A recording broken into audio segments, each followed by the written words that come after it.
Illustration number 40 और illustration number 41 important illustration हैं दोनों की दोनों। तो सबसे पहले पढ़ते हैं इलस्ट्रेशन नंबर 40 को।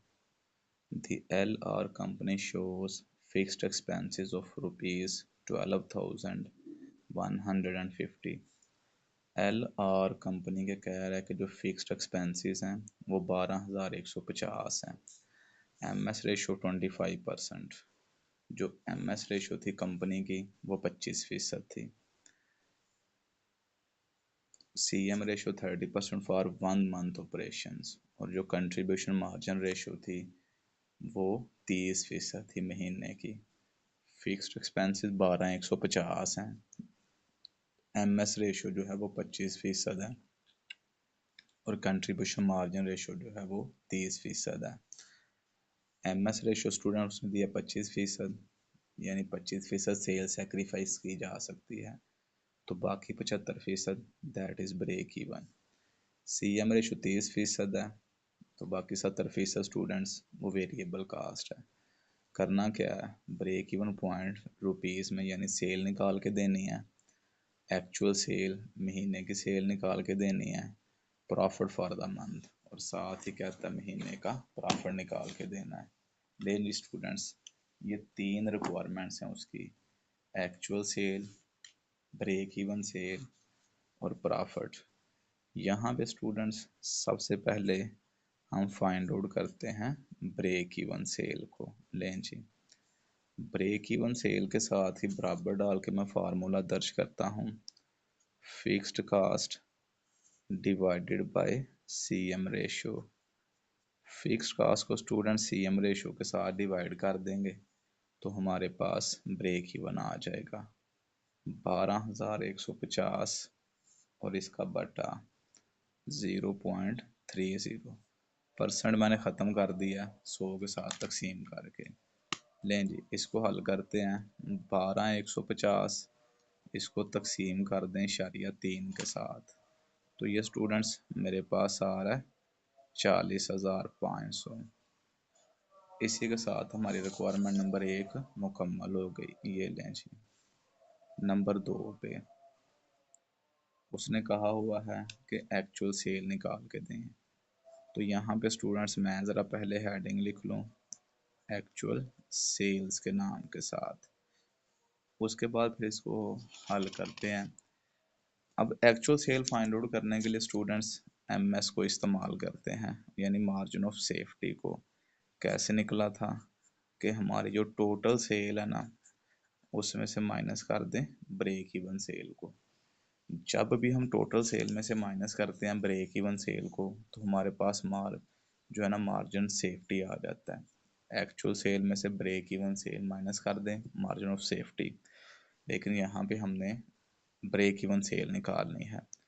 अब MS हमें पता ही नहीं है, अलबत्ता ये पता है कि इसकी जो रेशो है ना वो 25% है। ठीक होगी बात। अब ज़रा तवज्जो करें स्टूडेंट्स, MS निकालने का सिंपल सा तरीका है यहाँ पे कि आप क्या करें, सेल को MS रेशो के साथ मल्टीप्लाई कर दें। जब हम सेल को मार्जिन ऑफ सेफ्टी रेशो के साथ मल्टीप्लाई करेंगे तो हमारे पास MS आ जाएगा, सेल एज इट इज़ आ जाएगी क्योंकि हमने फाइंड करनी है, और ब्रेक इवन सेल जो है स्टूडेंट्स वो है हमारी 40,500। वैल्यूज पुट कर देते हैं यहाँ पे, सेल इनटू 25%, यही है MS रेशो 25%, और सेल की जगह पे स्टूडेंट्स एज इट इज दर्ज कर देंगे सेल्स को, और ब्रेक इवन सेल जो है ना वो है हमारे पास 40,500। तो ब्रेक इवन सेल ये ऊपर निकाली हुई है, यहाँ से उठा के यहाँ पुट कर दी है, ये हमारे पास आ जाएगा 0.25 सेल, और यहाँ पे सेल एज इट इज आ जाएगी और माइनस 40,500।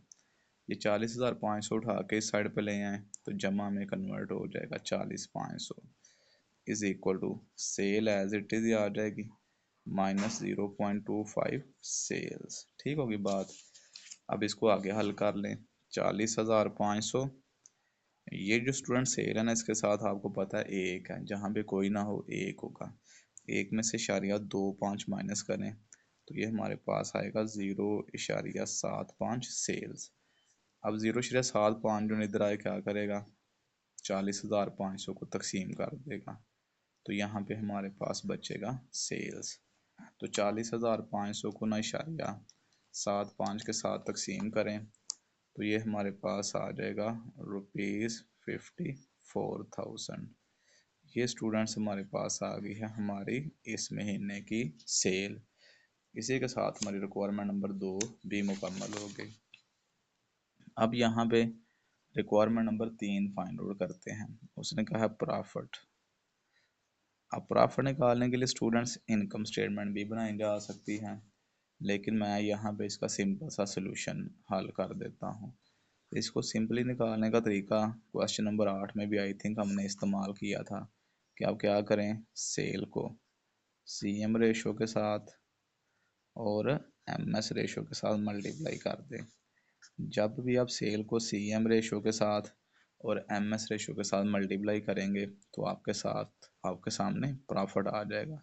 ये उस वक्त भी बताया था कि इंतहाई शॉर्टकट है।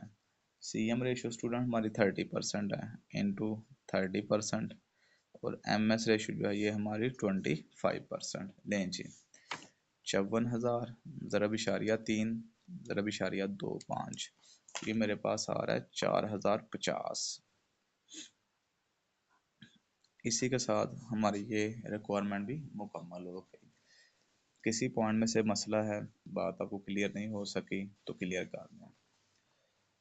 अब स्टूडेंट्स प्रॉब्लम नंबर 40 करने के बाद अब हम करते हैं प्रॉब्लम नंबर 41। पहले पढ़ते हैं प्रॉब्लम नंबर 41 को और उसके बाद फिर इसको हल करने की कोशिश करते हैं।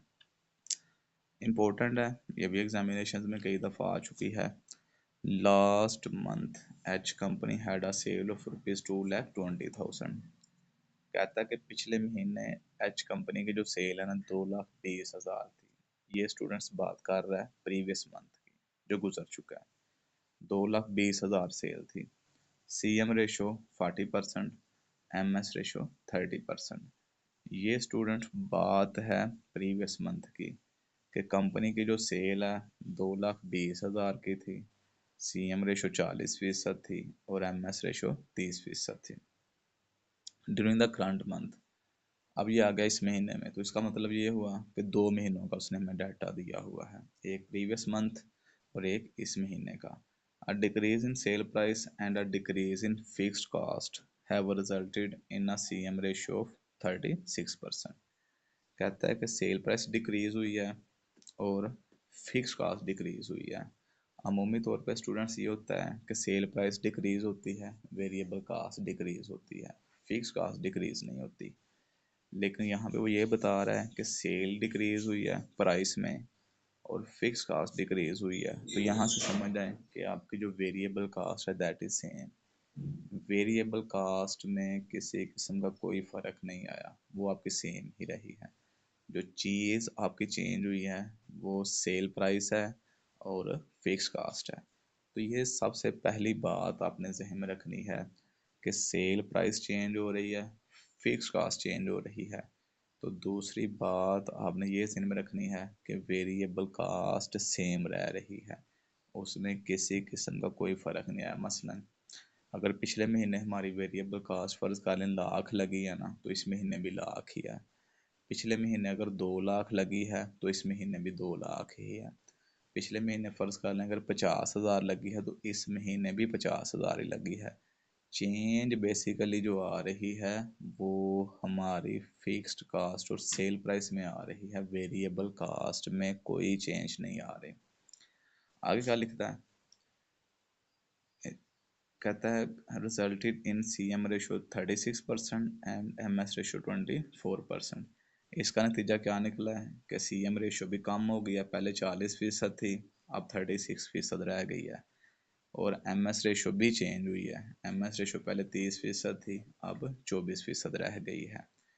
तो पिछले महीने सेल प्राइस और जो फिक्स कास्ट थी ना, इस महीने में दोनों चेंज हो गई हैं, जिसकी वजह से हमारा CM भी चेंज हो गया है और हमारा MS भी चेंज हो गया है। अब करना क्या है, अमाउंट सेल डिक्रीज, जो आपकी सेल डिक्रीज हुई है ना स्टूडेंट्स, वो निकाल के देनी है। तो यहाँ पे ना मैं सबसे पहले दर्ज करता हूँ हेडिंग नंबर ए डाल के, डिक्रीज इन सेल, मतलब कि हमारी कितनी सेल कम हो रही है। ठीक होगी बात। Decrease in sale underline, underline करने के बाद इसके नीचे दर्ज करते हैं लास्ट मंथ सेल। सिंपल सा हाल है स्टूडेंट्स, इस महीने कम हुई है ना, तो लास्ट मंथ की जो सेल है ना, उसमें से आप माइनस कर दें करंट मंथ सेल को। जब आप लास्ट मंथ सेल में से करंट मंथ सेल माइनस करेंगे ना, तो आपके पास आ जाएगा डिक्रीज।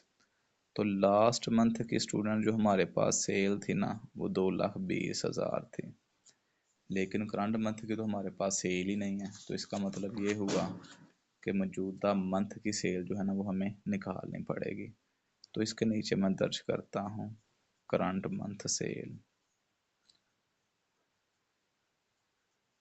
लें जी, जब तक हम करंट मंथ की सेल ना स्टूडेंट्स निकालेंगे, हम इस रिक्वायरमेंट को पूरा कर ही नहीं सकेंगे, किसी सूरत नहीं पूरा कर सकेंगे। तो करंट मंथ सेल निकालने के लिए हमें वापस जाना पड़ेगा लास्ट मंथ में। तो यहाँ पे ना मैं स्टूडेंट हेडिंग देता हूँ लास्ट मंथ की। क्यों मैं लास्ट मंथ में जा रहा हूँ? क्योंकि उसने कहा है कि सेल प्राइस चेंज हो गई है, आपकी ना फिक्स कास्ट चेंज हो गई है। इनको स्टूडेंट बेस नहीं बनाया जा सकता, लेकिन हमें इंफॉर्मेशन पढ़ के ये पता चल रहा है कि हमारी जो वेरिएबल कास्ट है ना, वो चेंज नहीं हो रही। जो वेरिएबल कास्ट पिछले महीने लगी थी, वही वेरिएबल कास्ट इस महीने लग रही है। तो चूंकि वेरिएबल कास्ट निकाली जा सकती है, तो इस वजह से मैं लास्ट मंथ की कैलकुलेशंस करके तो पहले फाइंड आउट करता हूँ वेरिएबल कास्ट को। जाहिर बात है, जो प्रीवियस मंथ का वेरिएबल कास्ट होगा वही इसी वे मंथ का वेरिएबल कास्ट होगा, क्योंकि इस महीने में फिक्स कास्ट चेंज हो रही है और सेल प्राइस चेंज हो रही है। वेरिएबल कास्ट में किसी किस्म का कोई चेंज नहीं आ रहा। तो लास्ट मंथ में स्टूडेंट्स वेरिएबल कास्ट निकालने के लिए ना, यहाँ पे मैं दर्ज करता हूँ contribution margin is equal to sale minus variable cost. ठीक होगी बात। यही फार्मूला इस्तेमाल कर रहे हैं हम, सेल माइनस वेरिएबल कास्ट। तो कंट्रीब्यूशन मार्जिन निकालने के लिए ना स्टूडेंट्स, जो प्रीवियस मंथ सेल है 2,20,000, इसको प्रीवियस मंथ का जो CM रेशो है 40% मल्टीप्लाई कर देते हैं। तो यहाँ पे हमारे पास आ जाएगा 2,20,000 माइनस वेरिएबल कास्ट। ठीक हो गया। अब ये स्टूडेंट्स काउंटिंग करें तो आएगा 88,000, और यहाँ पे हमारे पास आ जाएगा 2,20,000। अब वेरिएबल कास्ट इधर आगे स्टूडेंट प्लस हो जाएगा, वेरिएबल कास्ट 2,20,000, और ये 88,000 इधर आके माइनस हो जाएगा क्योंकि उस साइड पे प्लस था। तो variable cost is equal to 2,20,000 में से स्टूडेंट्स माइनस कर देते हैं 88,000 को। तो वेरिएबल कास्ट हमारे पास आ गई 1,32,000। ये स्टूडेंट हमारी वेरिएबल कास्ट थी प्रीवियस मंथ। तो यकीनी बात है यही वेरिएबल कास्ट फिर हमारी होगी इसी मंथ। ठीक है जी। अब आ जाते हैं करंट मंथ में। तो यहाँ पे ना इसके सामने ही चलें, मैं वर्किंग कर देता हूँ करंट मंथ के नाम के साथ। सेल हमें करंट मंथ की चाहिए, तो यहाँ पे मैं वर्किंग भी करंट मंथ की करता हूँ। तो करंट मंथ की स्टूडेंट्स जो सेल है ना, इसको मैं बराबर रख लेता हूँ एक्स के। अननोन है, फाइंड आउट करनी है, तो एक्स के बराबर रख ली है। अब यहाँ पे स्टूडेंट्स यही फार्मूला इस्तेमाल करते हैं, contribution margin is equal to sales minus variable cost. तो कंट्रीब्यूशन मार्जिन रेशियो स्टूडेंट्स इस महीने का होगा 36%, जबकि इस महीने की सेल है एक्स। तो 36% को एक्स के साथ मल्टीप्लाई कर दें, तो यहाँ पे हमारे पास आ जाएगा एक्स माइनस वेरिएबल कास्ट। तो वेरिएबल कास्ट स्टूडेंट्स 1,32,000, ये मैंने पुट कर दिया है। ये पुट क्यों की है ये वाली? क्योंकि ये वही है जो प्रीवियस मंथ थी। चेंज सिर्फ हमारी फिक्स कास्ट और सेल प्राइस हो रही है, वेरिएबल कास्ट चेंज नहीं हो रही, तो इस वजह से हमें मजबूरन यही लिखनी पड़ी है, इशारिया 36x is equal to x minus 1,32,000। 1,32,000 students इधर आके जमा हो जाएगा, 1,32 x इधर x ही रहेगा, इशारिया 36x। अब 1,32,000 इस एक x के साथ ना एक है, तो ये स्टूडेंट्स आ जाएगा इशारिया 64x। इशारिया 64 जो है ना इधर आके तकसीम कर देगा 1,32,000 को, ठीक होगी बात। तो यहाँ पे बचेगा x। 1,32,000 को स्टूडेंट्स तकसीम करके देखते हैं इशारिया 64 के साथ, तो ये मेरे पास आ रहा है रुपीज़ 2,06,250। इसका मतलब ये हुआ कि हमारी इस महीने की जो सेल है ना वो 2,06,250 है।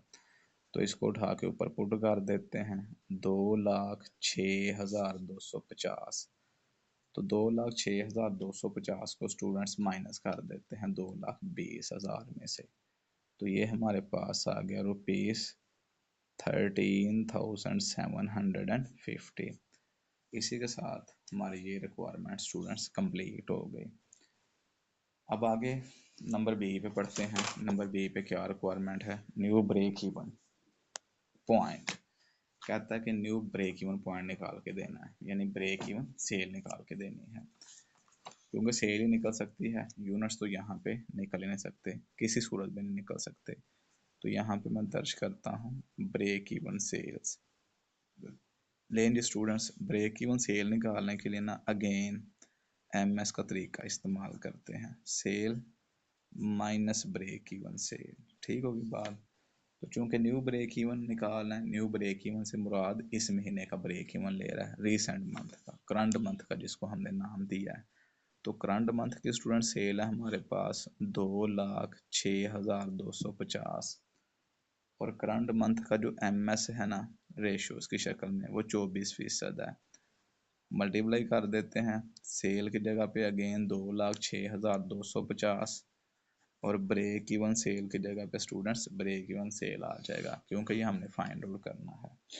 2,06,250 को ना स्टूडेंट्स मल्टीप्लाई कर देते हैं इशारिया 2,4 के साथ, तो ये मेरे पास आ रहा है 49,500 इज इक्वल टू 2,06,250 और माइनस कर दें ब्रेक इवन सेल।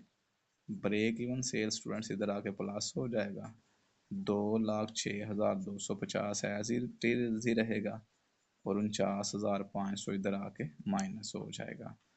2,06,250 में से स्टूडेंट्स माइनस कर दें 49,500, तो बाकी हमारे पास ब्रेक इवन आ जाएगा 1,56,750। इसी के साथ स्टूडेंट्स हमारा रिक्वायरमेंट नंबर 2 भी कंप्लीट हो गया। रिक्वायरमेंट नंबर 2 कंप्लीट करने के बाद अब हम चलते हैं रिक्वायरमेंट नंबर 3 की तरफ। Profit in the current month, कहता है कि इस महीने का नफ़ा निकाल के देना है रिक्वायरमेंट नंबर 3 में।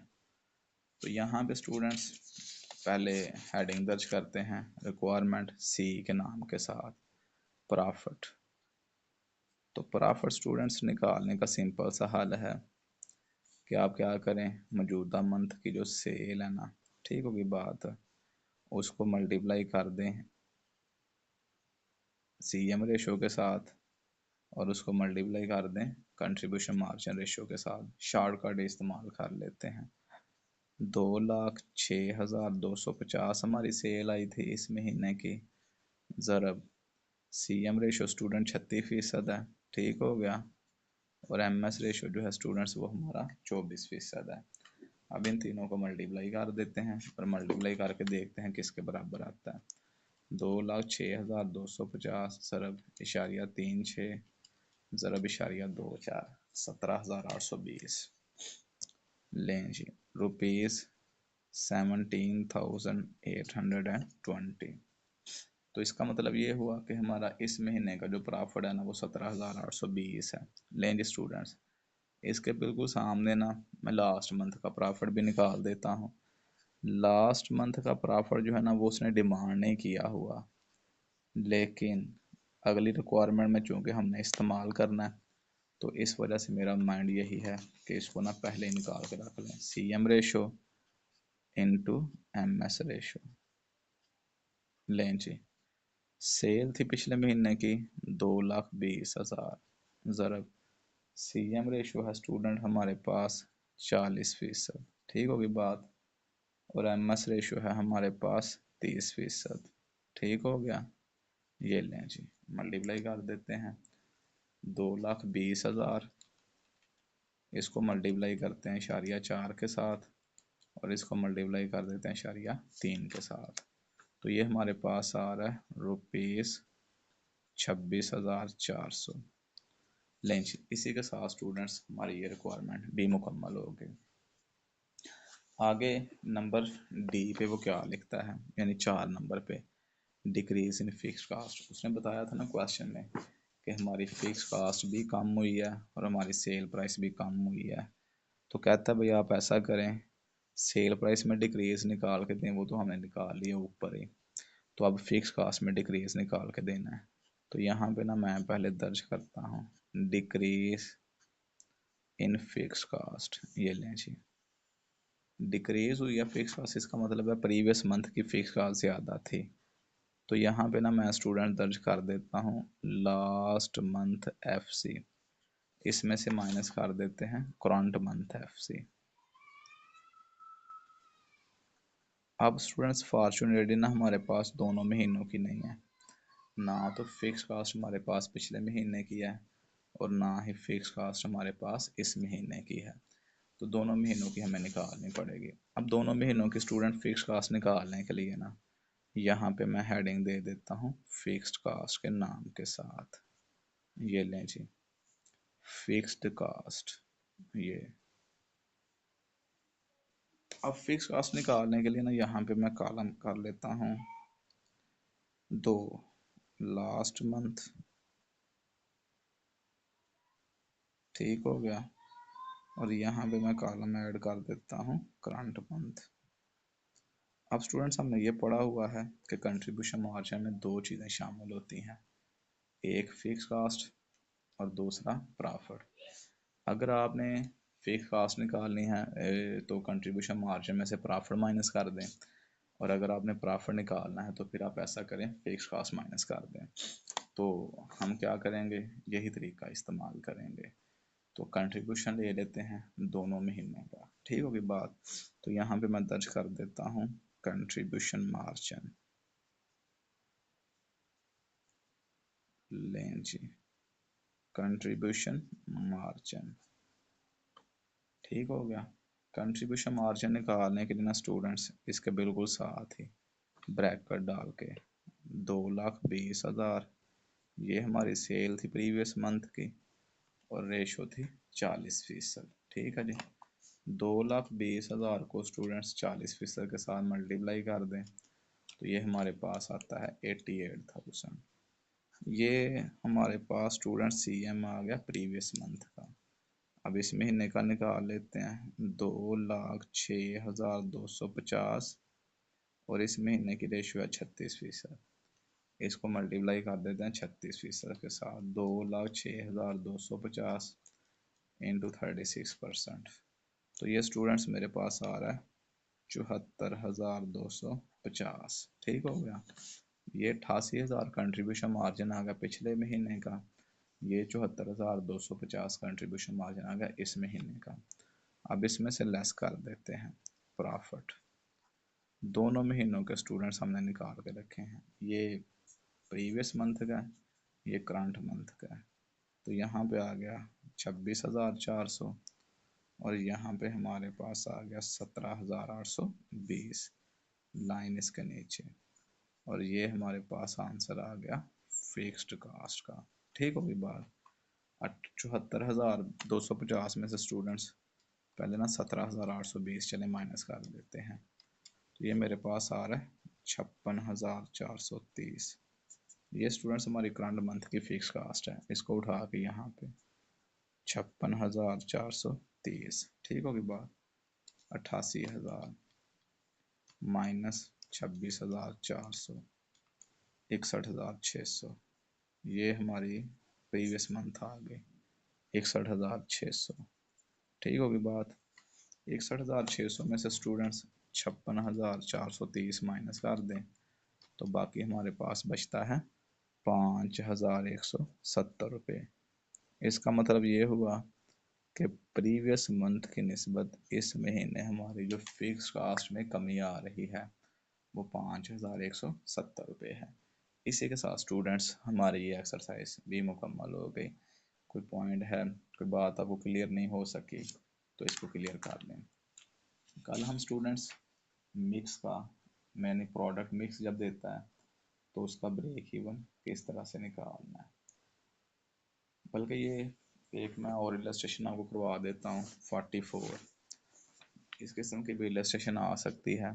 तो कल मैं फिर आपको मिक्स का ब्रेक इवन निकालना सिखाऊंगा और साथ इसमें से देखूंगा कि कोई और एक दो इलस्ट्रेशन आगे से 44 के बाद से कोई इम्पोर्टेंट नज़र आई तो वो फिर मैं आपको साथ करवा दूंगा। लें जी। J Enterprises distributes a single product whose selling price is ₹16। J Enterprises students कहता है जो प्रोडक्ट बेचते हैं ना वो 16 रुपये की बेचते हैं, तो ये सेल प्राइस आ गई। whose variable expenses ₹11 per unit, जिसका कहता है वेरिएबल एक्सपेंसेस जो है ना वो 11 रुपये थे एक पीस के। The company's fixed expenses are ₹16,000 per month, और कंपनी के जो फिक्स्ड एक्सपेंसेस है ना वो महीने के 16,000 हैं। Prepare a profit graph for the company's up to sale level of 4,000 units. कहता है कि आपने प्रॉफिट का ग्राफ तैयार करके देना है 4,000 यूनिट्स का। अब स्टूडेंट्स हम प्रॉफिट का ग्राफ तो नहीं तैयार करेंगे 4,000 यूनिट्स का, क्योंकि मैंने आपको बता दिया था कि ग्राफ वाले क्वेश्चन जो है ना नॉर्मली एग्जामिनेशन में नहीं आते। ठीक होगी बात। तो मैं इस ना इलस्ट्रेशन को यूँ मोल्ड करता हूँ कि ब्रेक इवन निकाल के दें इक्वेशन की मदद से। एक तो हमें पढ़ा ना फार्मूला, इक्वेशन की मदद से वो कह देता है जी ब्रेक इवन निकाल के दें, तो वो किस तरह से निकालना चाहेगा। ठीक होगी बात। तो यहाँ पे स्टूडेंट्स मैं दर्ज करता हूँ इलस्ट्रेशन नंबर 44 इक्वेशन की मदद से। लें जी स्टूडेंट्स, हमने निकालना है ब्रेक इवन।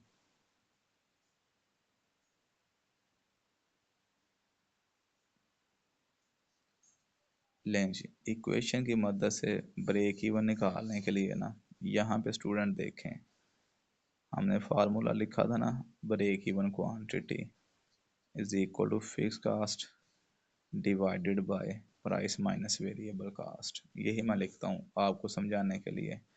ये जो प्राइस माइनस वेरिएबल कास्ट है ना, ये स्टूडेंट फिक्स कास्ट को डिवाइड कर रहा है। इसको इस साइड पे शिफ्ट कर दें तो इधर आके मल्टीप्लाई होगा, तो ये हमारे पास बन जाएगा price minus variable cost is equal to fix cost. ये स्टूडेंट्स हमारे पास आ गई है इक्वेशन, वो इसी को कह रहा है, ये इक्वेशन है कि ये इस्तेमाल करें और फाइंड आउट करें ब्रेक इवन को। अब उसने ये नहीं कहा तो हम फिर जाहिर बात है यूनिट्स में निकालेंगे, क्योंकि इस इक्वेशन की मदद से निकल ही यूनिट सकते हैं। तो break even quantity as it is ही आ जाए, क्योंकि ये फाइंड करनी है। प्राइस स्टूडेंट एक प्रोडक्ट की उसने दी हुई है 16,000 माइनस ये 16,000 का 16, और वेरिएबल कास्ट एक पीस की दी हुई है 11, जबकि फिक्स कास्ट दी हुई है 16,000। ठीक होगी बात। ब्रेक इवन क्वांटिटी इनटू फ़र्क लें तो स्टूडेंट्स 5 आएगा और ये हमारे पास आएगा 16,000। Break even quantity is equal to 16,000 divided by 5। 16,000 को ना स्टूडेंट्स 5 के साथ डिवाइड कर दें तो ये हमारे पास आ जाएंगे 3,200 यूनिट्स। ये लें जी, ये स्टूडेंट्स हमारे पास आ गई है सेल यूनिट्स में। अब यहाँ पे ना ब्रेक इवन सेल निकाल देते हैं रुपीस में। ब्रेक इवन सेल निकालने के लिए आ गई क्वांटिटी, ब्रेक इवन इसको मल्टीप्लाई कर देंगे प्राइस के साथ। तो ब्रेक इवन क्वांटिटी स्टूडेंट्स हमारी आई है 16 3200 यूनिट्स, और एक पीस की सेल प्राइस जो है ना वो 16 है। 3200 को मल्टीप्लाई कर दें 16 के साथ, तो ये हमारे पास आ गया 51,200। तो ये हमारा स्टूडेंट्स 51,200 आ गया ब्रेक इवन डॉलर्स में, रुपीस में। तो इसी के साथ हमारी ये भी इलस्ट्रेशन मुकम्मल हो गई।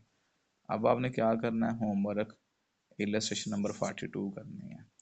तो कल फिर हम करेंगे ब्रेक इवन मिक्स का, कि जब प्रोडक्ट मिक्स देगा तो उसके बाद कोई और इम्पोर्टेंट इलस्ट्रेशन हुई तो वो भी मैं आपको करवा दूंगा। तो ये हमारा फिर चैप्टर जो है ना ये वाइंड अप हो जाएगा। कोई मसला है, बात क्लियर नहीं हो सकी तो स्टूडेंट्स क्लियर कर लें। कल तक के लिए अल्लाह हाफिज़।